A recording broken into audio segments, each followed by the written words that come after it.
The wind carried ash across the broken settlement. Marcus Webb stood at the edge of what used to be Drakenholm, his helmet scanning the ruins for anything valuable. His salvage ship hummed behind him, waiting like a patient dog. He had come to this moon looking for dragon-forged metal. The stuff sold for a fortune in the right markets, but there were no metals here. Just death. Marcus walked through the wreckage slowly. Buildings had been melted from the inside. The ground was scorched black. He had seen war before back on Earth, but this was different. This was not a battle. This was extermination. Something moved in the rubble ahead. Marcus froze.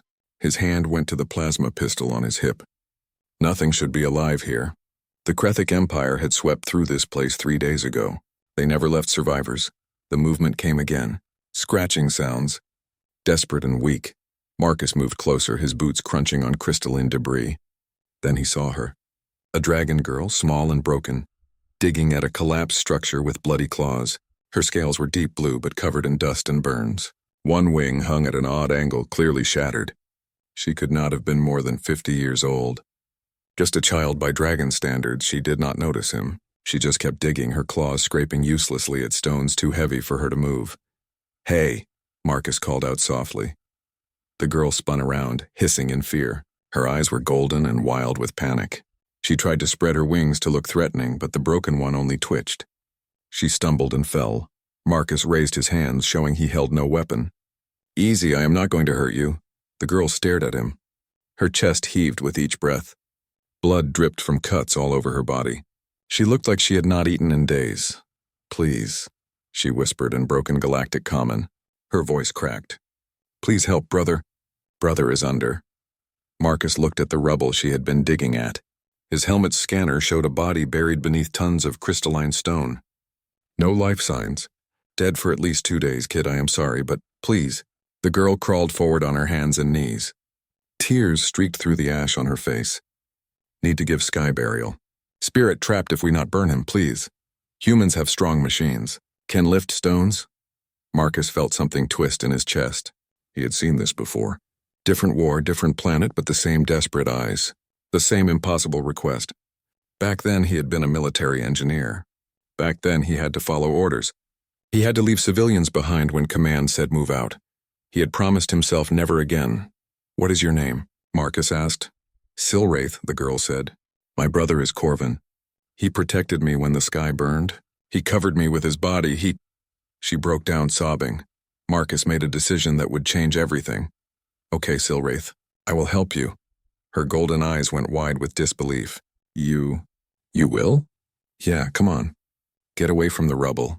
My excavator can handle this." Marcus walked back to his ship and climbed into the excavator mech. It was a 10-foot-tall machine designed for mining operations. Perfect for moving heavy debris. He had used mechs like this in the war too, pulling people from collapsed bunkers. The mech's metal feet clanked against the stone as Marcus walked it over to the collapsed structure. Silwraith hobbled out of the way, watching with desperate hope. Marcus worked carefully. The crystalline stones were unstable. One wrong move could cause a collapse. But his hands were steady on the controls. He had done this 1,000 times before. It took 20 minutes to clear enough rubble to reach the body. Corvin had been a young dragon, maybe 80 years old. His scales were the same deep blue as his sister's. Even in death, his wings were spread over where Silwraith must have been hiding. He had died protecting her. Marcus used the mech's manipulator arms to lift the body gently. He set it on clear ground near where Silwraith waited. The girl rushed forward and collapsed beside her brother's body. She pressed her face against his scales and wailed. The sound was heartbreaking. It echoed across the dead settlement like a song of grief. Marcus climbed out of the mech and stood at a respectful distance. He had seen too much death in his life. He knew there were no words that could help. After a long time, Silwraith looked up at him. Her eyes were red but determined. "Sky burial," she said. "We must burn him so his spirit flies to the stars. You will help?" "Tell me what you need." Silwraith explained the ritual as best she could.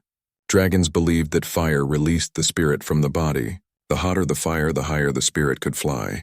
A proper sky burial needed flames that reached toward the heavens. Marcus looked at his salvage ship. Then he looked at the girl. Then he made another decision that would shake the galaxy. "I have an idea," he said, but it will use up all my ship's fuel. I will be stuck here afterward. You would do this? Silwraith asked. For a dead dragon you never knew? For a sister who will not abandon her brother, Marcus said. Yeah, I would do this. He spent the next hour rigging his ship's landing thrusters to fire at full power in a vertical column. It would create a pillar of superheated plasma. It would also drain every drop of fuel from his tanks. As he worked, Silwraith prepared her brother's body. She cleaned the ash from his scales. She straightened his wings. She whispered prayers in a language Marcus did not understand. Finally, everything was ready. Marcus carried Corvin's body to the center of the thruster array. Silwraith stood beside him. Ready? Marcus asked. Silwraith nodded. She began to sing. The song was beautiful and terrible. It was grief and love and fury all mixed together. Her voice rose and fell like waves crashing on a shore. Marcus did not understand the words, but he felt their meaning in his bones. He activated the thrusters. Blue fire erupted into the sky. The column of plasma roared like a caged star. It was so bright that Marcus had to close his eyes even behind his helmet's protective visor. The heat washed over them in waves. Silwraith kept singing. Her voice carried over the roar of the flames. The funeral pyre was visible from orbit. Anyone watching the moon would see it. A pillar of blue fire reaching toward the stars. Marcus watched Corvin's body turn to ash and light. He thought about all the funerals he had attended in the war, all the good people who died while he survived. Maybe this was his chance to make it mean something. The thrusters burned for 10 minutes before sputtering out. The fuel was gone. The pillar of fire faded. Ash drifted down like snow. Silwraith's song ended. She swayed on her feet, exhausted. Marcus caught her before she fell. Thank you, she whispered. Thank you, human. Marcus, he said. My name is Marcus. Then his helmet blared an alarm. 3 ships were dropping from orbit. Krethic patrol vessels. They had seen the fire. Marcus looked at the dragon girl in his arms. He looked at his empty fuel tanks. He thought about the choice ahead of him. Silwraith, he said quietly. Can you walk? Why? She asked. Because those ships are coming to kill you, and I am not going to let that happen. He grabbed his plasma rifle. He had made his choice on that battlefield years ago to never leave anyone behind. Today he would keep that promise even if it killed him. The Krethic ships touched down in a triangle formation around Marcus and Silwraith. Their hulls were dark gray and covered in weapons. Dust swirled as their landing thrusters kicked up ash from the ruined settlement. Marcus pulled Silwraith behind him. His plasma rifle felt small and useless in his hands. 3 patrol ships meant at least 30 Krethic soldiers. He was one human with a salvage rifle and no backup. Stay behind me, Marcus said to Silwraith. You cannot fight them all, she whispered. Her voice was weak. Please run, save yourself. Not happening, kid. The ship ramps lowered. Krethic soldiers marched out in perfect formation. They were tall creatures, 7 feet at least, with chitinous armor that grew from their bodies. Their faces were insect-like, with mandibles that clicked when they spoke. Each one carried a plasma lance. Their commander stepped forward. His armor was decorated with kill marks. Hundreds of them. Human, the commander said in perfect galactic common. You are in violation of Imperial law. This settlement has been declared cleansed. All biological materials were to remain undisturbed for resource collection. Biological materials? Marcus asked. His finger moved to his rifle's trigger. You mean the people you murdered? The dragon population of this sector has been deemed a resource competitor. Their elimination was necessary for Imperial expansion. The commander's mandibles clicked in what might have been a smile. Step away from the dragon juvenile. She is Imperial property. She is a child, and she is under my protection. The Krethic soldiers raised their weapons. 30 plasma lances aimed at Marcus and Silwraith. You are one human with a depleted fuel cell and an outdated rifle, the commander said. You have no authority here. No backup, no hope. Surrender the dragon or die with it. Marcus could feel Silwraith trembling behind him. He thought about his ship's communication array. It was still active even though the fuel was gone. Long-range broadcast. Every channel he had an idea. A crazy, stupid idea. You're right, Marcus said. I am just one human. But let me show you something about humans. We record everything. His finger pressed the emergency broadcast button on his wrist computer. Every camera on his ship and suit activated. Wideband transmission. Every channel. Every frequency. My name is Captain Marcus Webb of Earth, he said loudly. I am broadcasting from Sivara 3, formerly known as Drakenholm. 3 days ago, the Krethic Empire massacred the entire dragon population of this settlement. Men, women, children, all dead. I found one survivor, a girl named Silwraith who only wanted to bury her brother with honor. I helped her. Now the Krethic Empire wants to kill her for the crime of mourning. The commander's mandibles spread in anger. Cease transmission immediately. This is what the Krethic Empire does, Marcus continued. They call genocide a cleansing operation. They call children biological materials. And they kill anyone who shows them basic decency and respect. Kill him.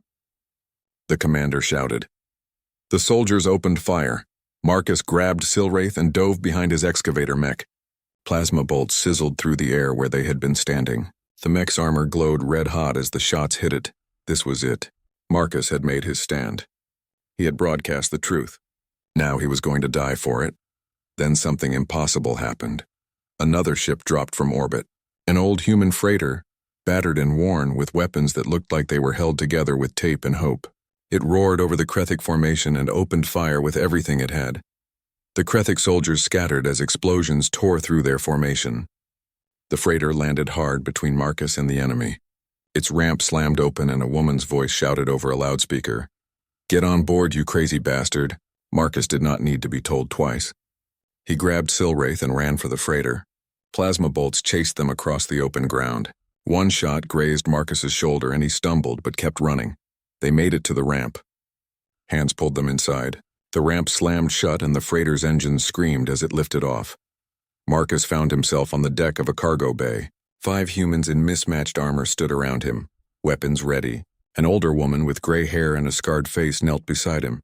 "You okay, Captain?" she asked. Who are you?" Marcus gasped. "Elena Vasquez, captain of the Broken Promise. I was hauling cargo 3 systems over when I picked up your broadcast."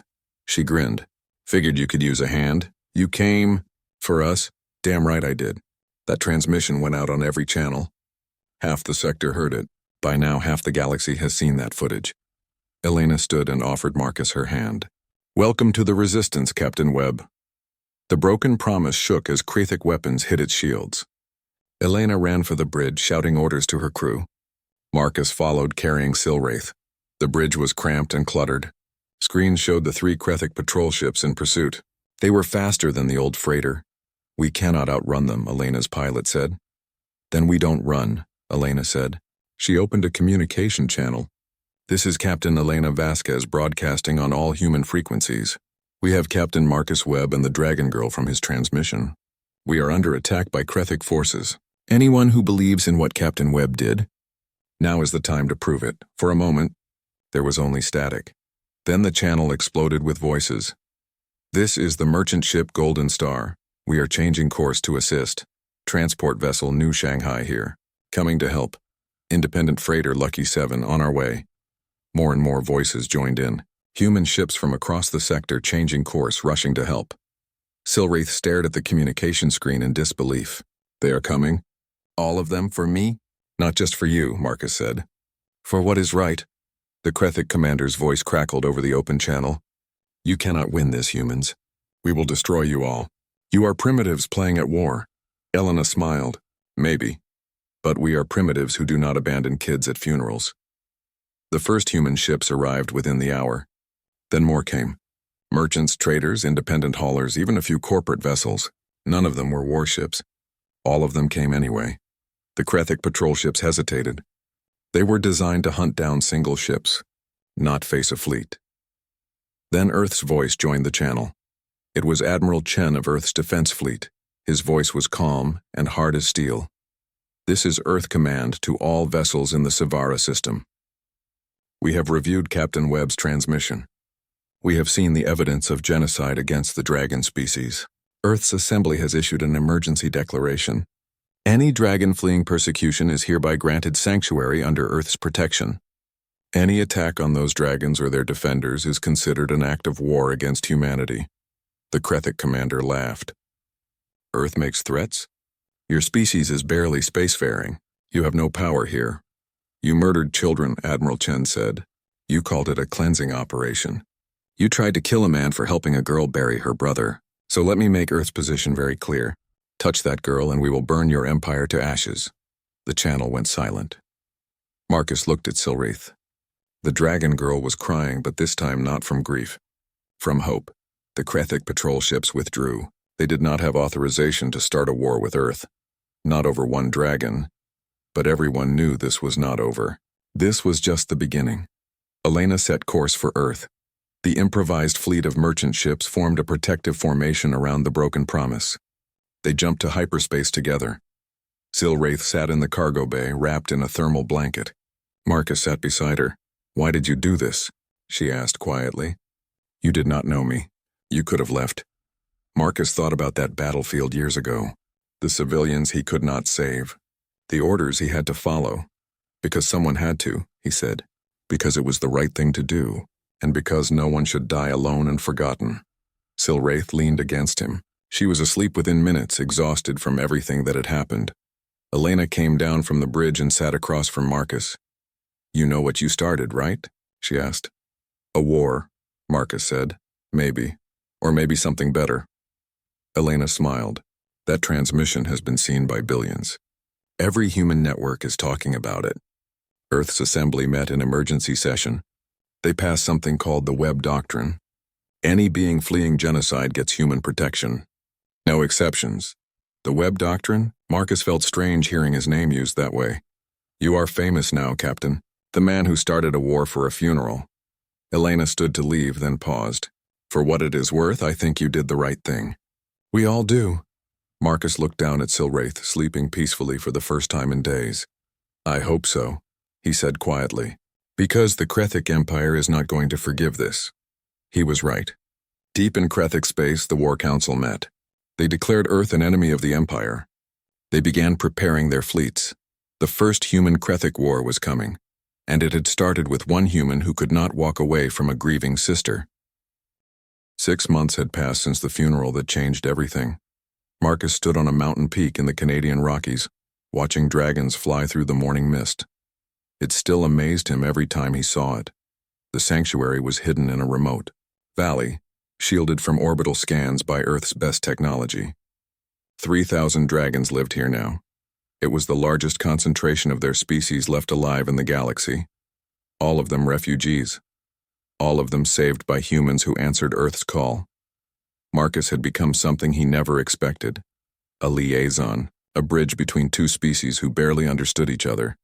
He spent his days helping dragons adjust to Earth while teaching humans about dragon culture. It was exhausting work, but it mattered. "Marcus," a familiar voice called. He turned to see Silwraith landing beside him. She had grown in 6 months.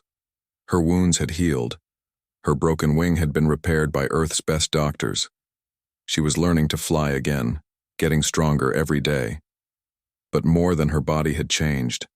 She was learning human languages, reading human history, understanding human ways. In return, she taught dragons that not all other species wanted them dead. "The Council wants to see us," Silwraith said. "They say it is urgent." Marcus and Silwraith walked down the mountain path to the main settlement. It was a strange mix of dragon architecture and human prefab buildings, two cultures learning to live side by side. The council chamber was a large cave that dragons had carved with their breath fire. Inside, the dragon elders waited along with General Sarah Mitchell of Earth's Defense Force. Marcus did not like the look on Mitchell's face.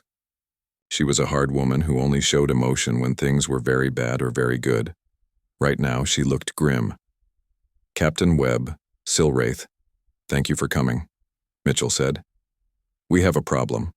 Our intelligence reports that a Krethic fleet is gathering near the border, 30 warships.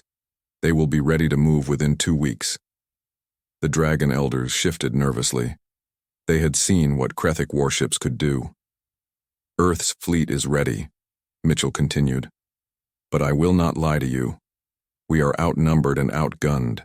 The Krethics have been fighting wars for 10,000 years. We have been in space for barely 200. If they attack Earth, it will be bad."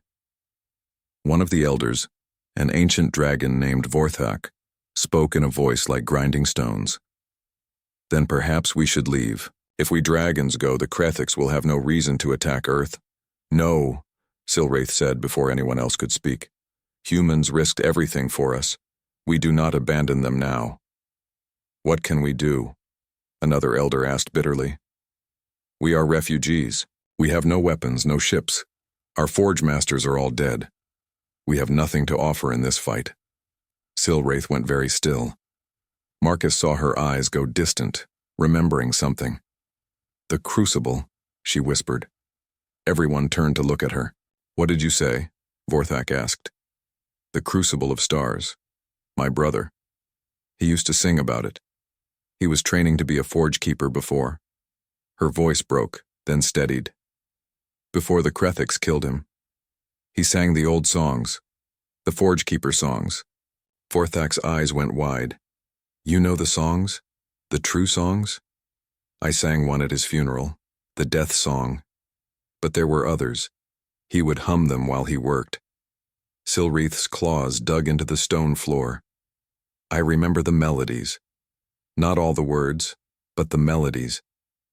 The elders began speaking rapidly in the dragon language. Marcus could only catch bits and pieces.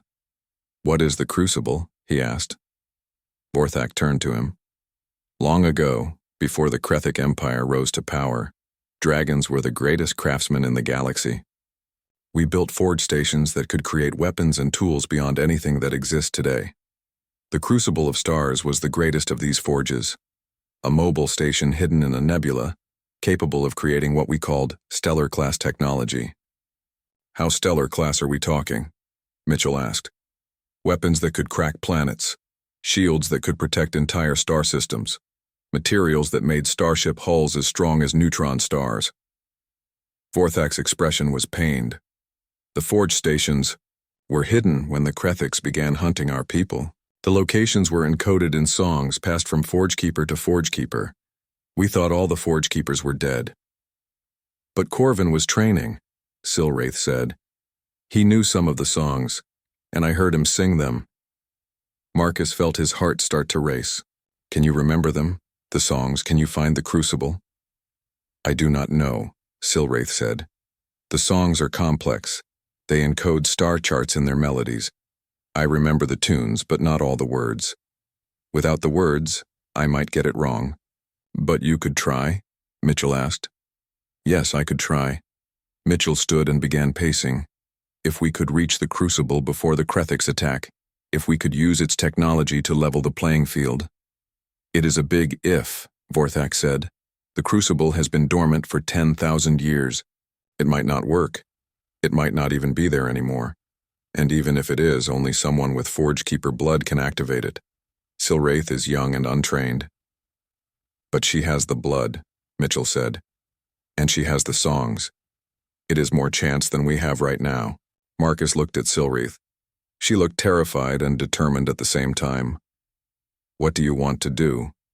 He asked her quietly. I want to help, she said. Humans saved me. Humans saved my people. Now I want to save them. Mitchell nodded. Then we move fast.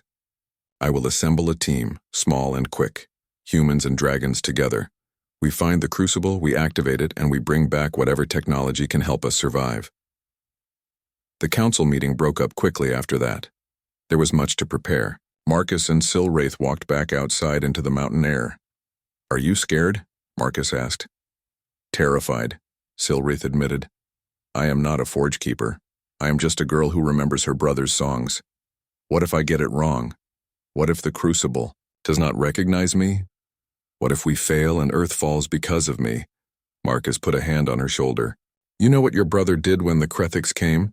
He protected you. He covered you with his body and gave his life so you could survive. You know why? Because he believed you mattered. That you were worth saving.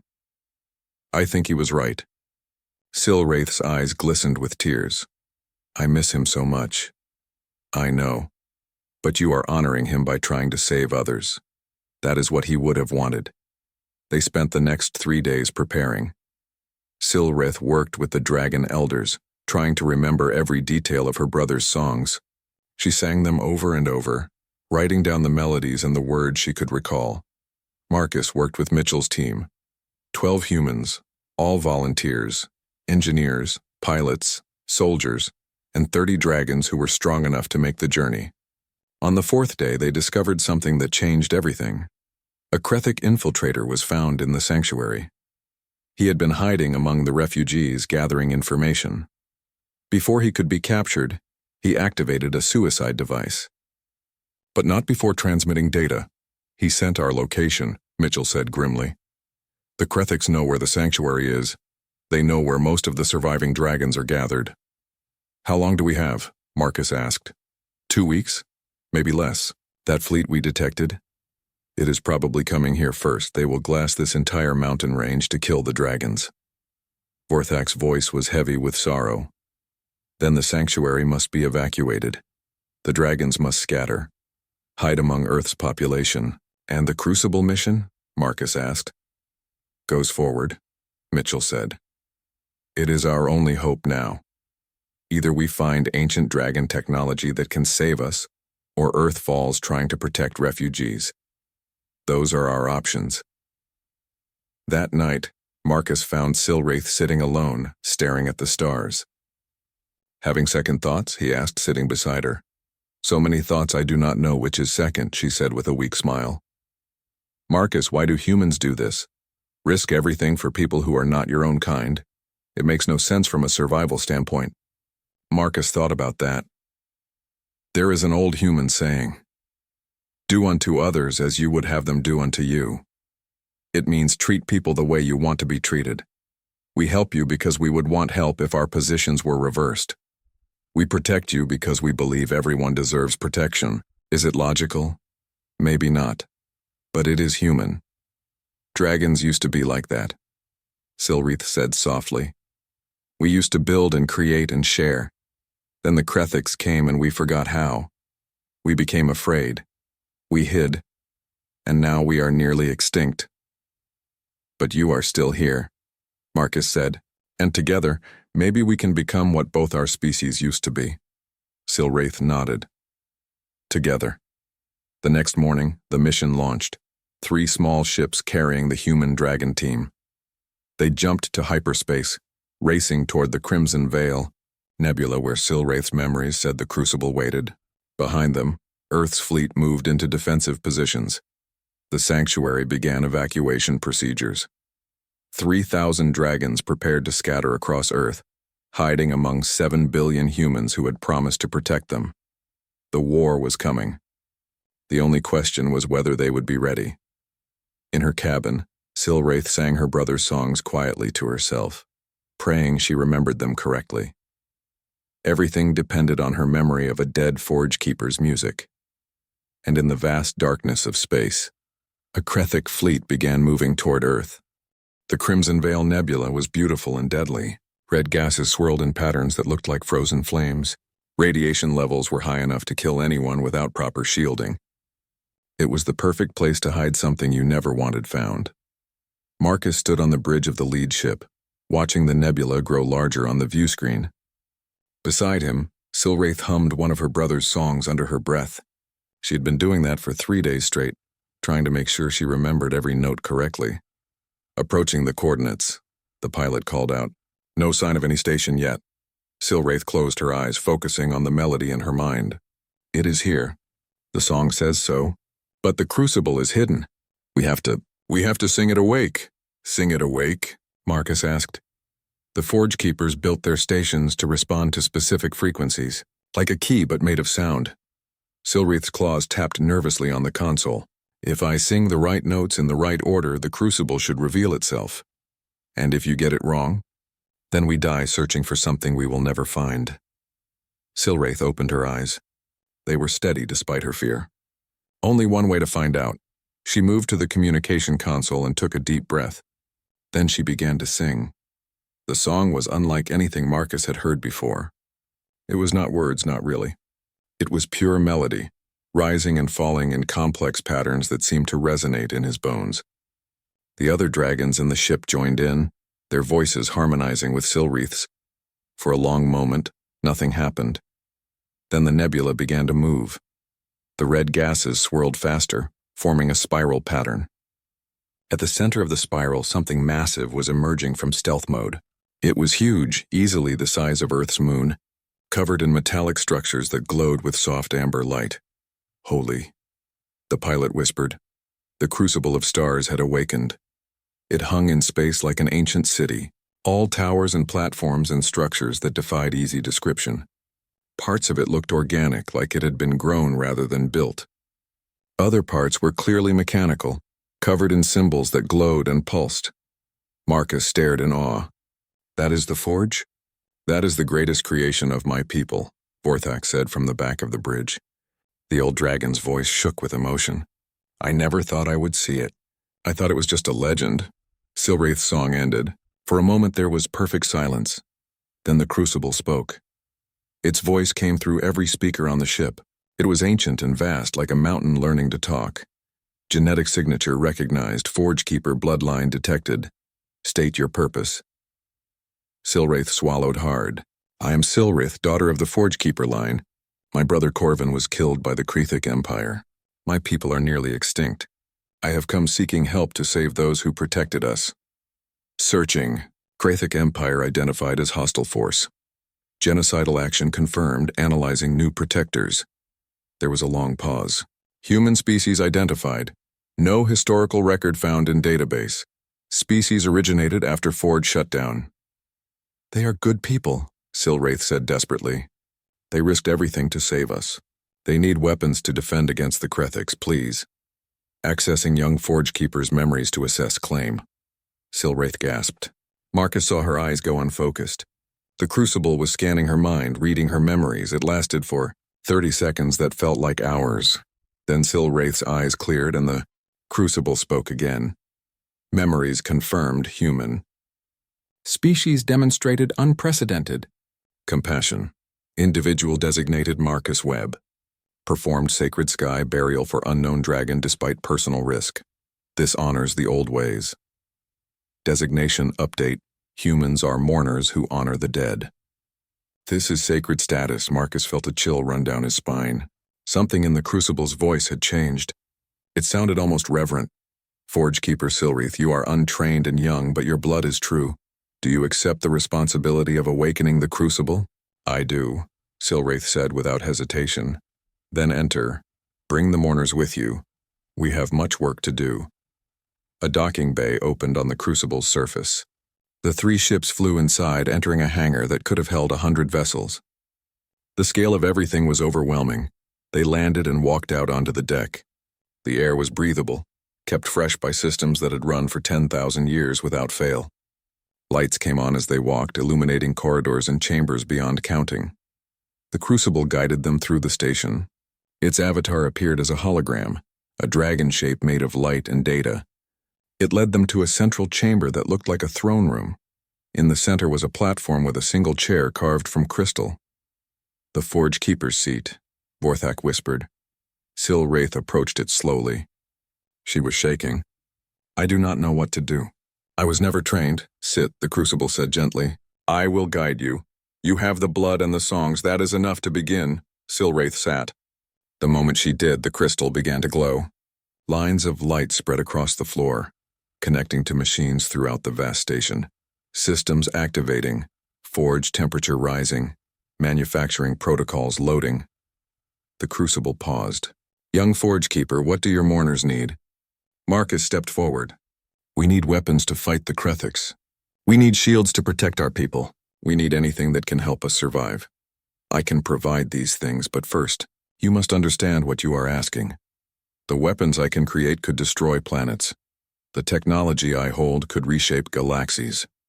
Are humans ready for such power? No, Marcus said honestly. We are not. We are barely 200 years into space travel. We still fight wars among ourselves. We make mistakes. But we are trying to do the right thing. We are trying to save people who cannot save themselves. If that counts for anything, then please help us. The crucible was silent for a long moment. Your honesty is refreshing. Most species lie when seeking power. Very well, I will help, but I will start small. I will create defensive. Technologies first. Weapons only if absolutely necessary. Humans must earn the greater gifts. Fair enough. Marcus said. The crucible began to work. The forge chambers lit up with heat and light. Machines that had slept for 10 millennia roared to life. The station hummed with power, but they had only been working for 6 hours when the alarm started. Warning, hostile. Fleet detected at the nebula's edge. 32 vessels, Krethik Empire. Configuration, estimated arrival. 2 hours. Marcus felt his blood go cold. They found us. They followed us here. Of course they did, a voice said from behind them. Everyone turned. Warprimarch Zelthor stood in the doorway, flanked by armed guards. He must have hidden a ship among their own vessels, following them through hyperspace. Did you really think we would let you reach the Crucible? Zelthor asked. His mandibles clicked in amusement. We have been hunting for it for 1,000 years. We knew that eventually, a dragon would lead us to it. So we waited. And you performed exactly as predicted.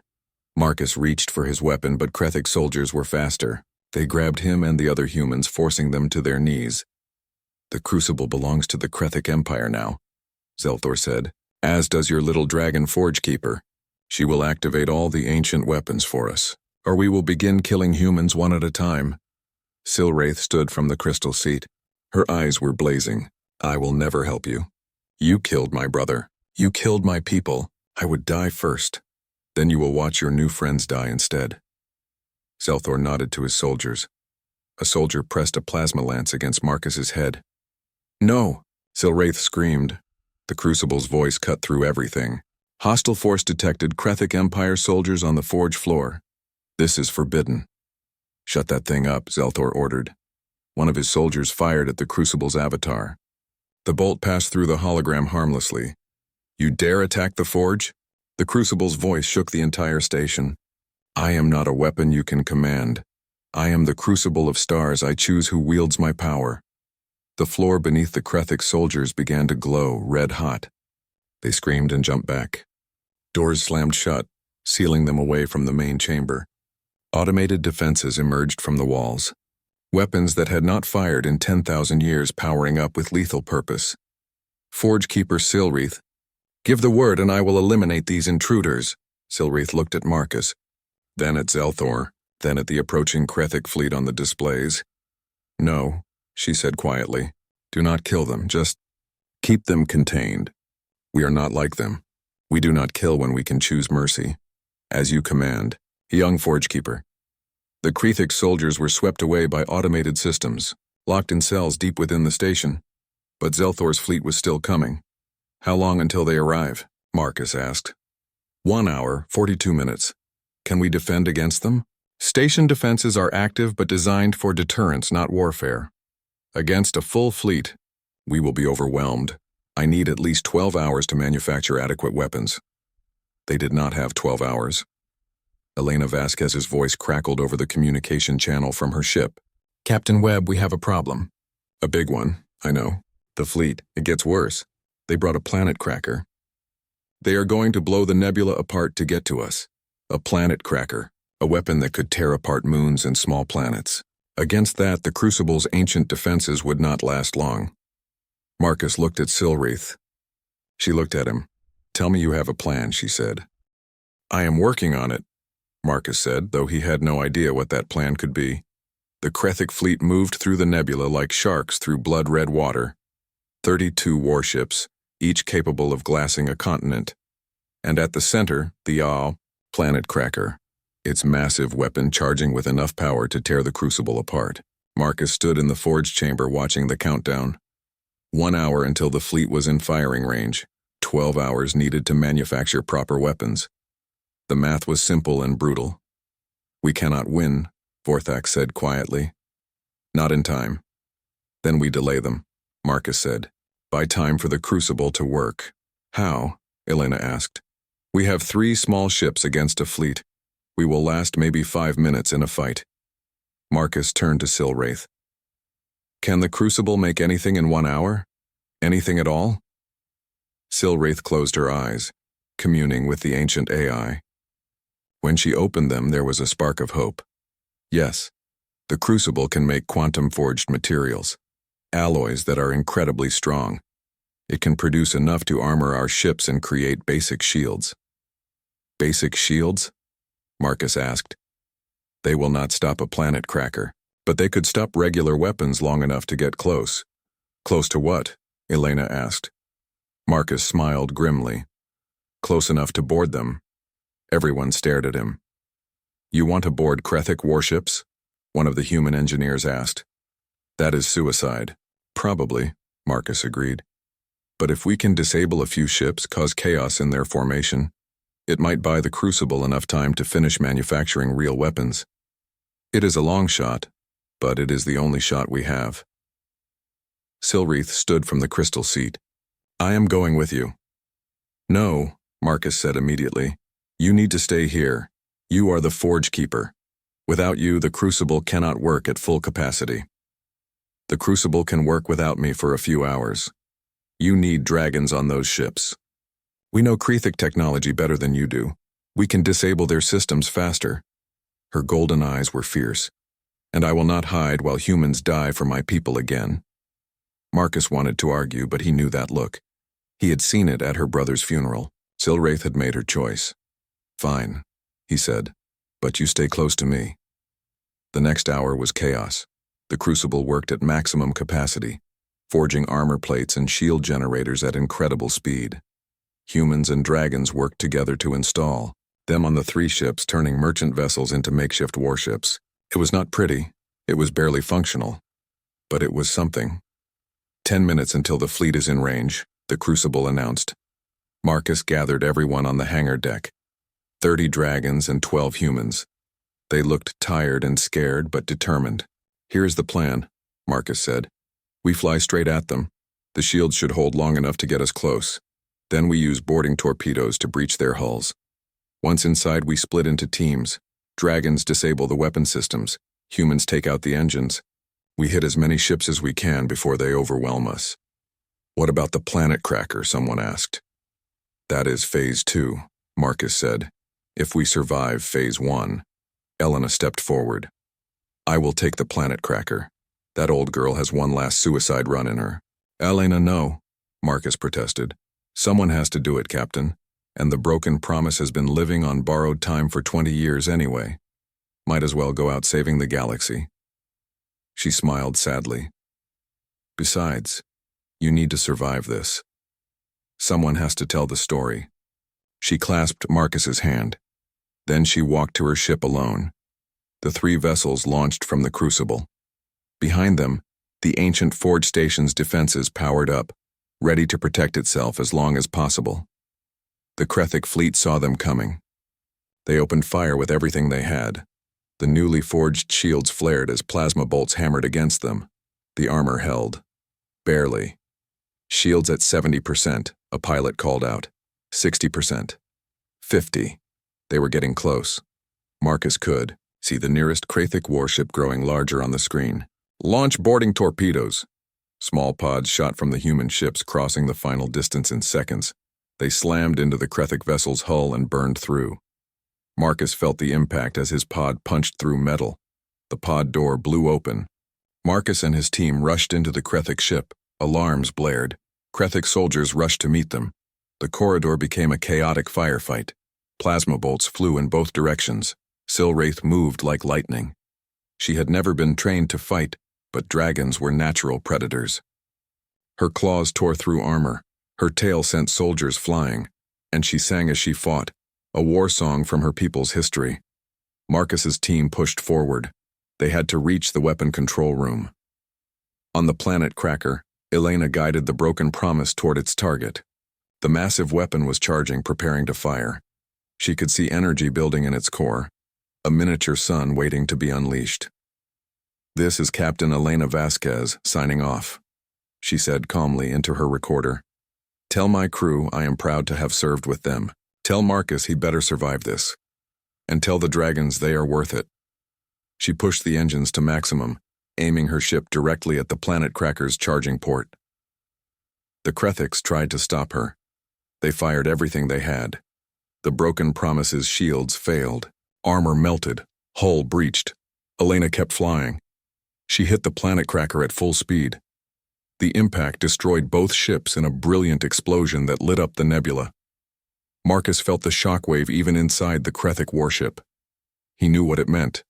"Elena," he whispered. But there was no time to mourn. They had work to do. His team reached the weapon control room. The dragon with them, a young male named Kresh, interfaced with the Krethic systems. "I can disable the main guns," Kresh said. "But only for a few minutes before they override me." "Do it." The warship's weapons went offline. The other boarding teams were having similar success. One by one, Krethic ships fell silent. But it was not enough. There were still too many. Then something impossible happened.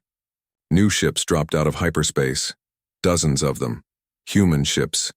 Not just merchant vessels this time. Real warships. Earth's defense fleet had arrived.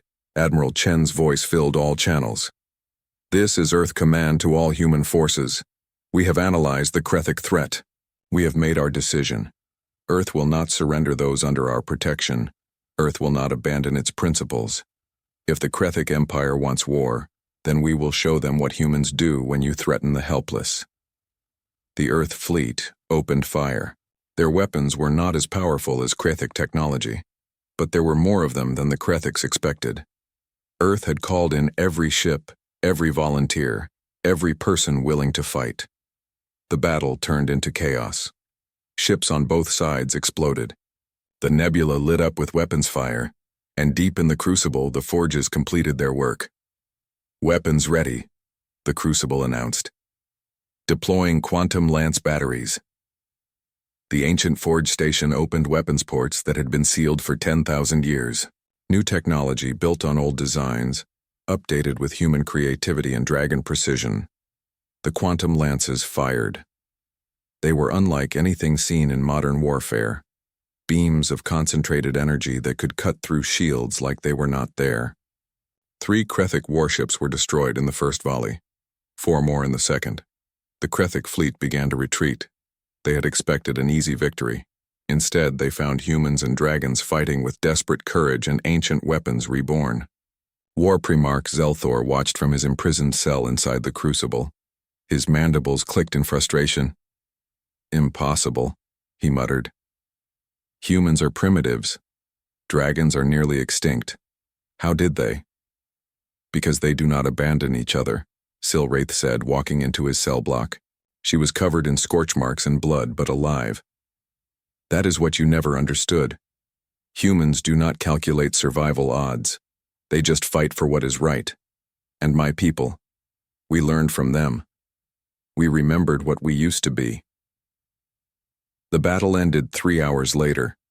The Krethic fleet fled, leaving half their ships destroyed. Earth's fleet had taken heavy losses but survived, and the crucible stood intact, its weapons ready to defend. Marcus found Silwraith on the observation deck, watching the stars. "Elena?" she asked quietly. "Gone?" Marcus said. His voice cracked. "She saved us all."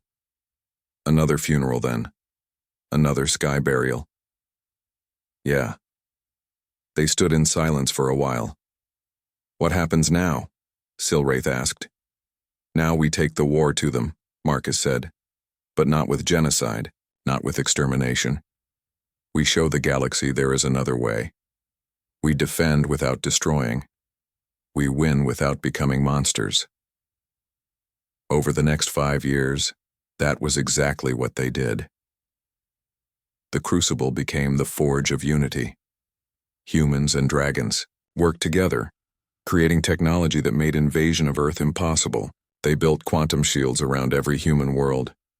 They offered the same protection to any species fleeing oppression. The Krethic Empire tried to attack twice more. Both times, they were defeated without Earth destroying a single Krethic planet. Instead, Earth disabled their fleets and imprisoned their crews, treating them with dignity even as enemies. The galaxy watched in shock as humanity refused to answer genocide with genocide. Other species began to rebel against Krethic rule. If humans could stand up to the Empire, why could not they? The Krethic Empire began to crumble from within.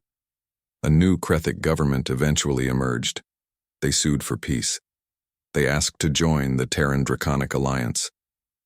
Marcus stood before Earth's assembly, older now, scarred from 5 years of war. Silwraith stood beside him, a full,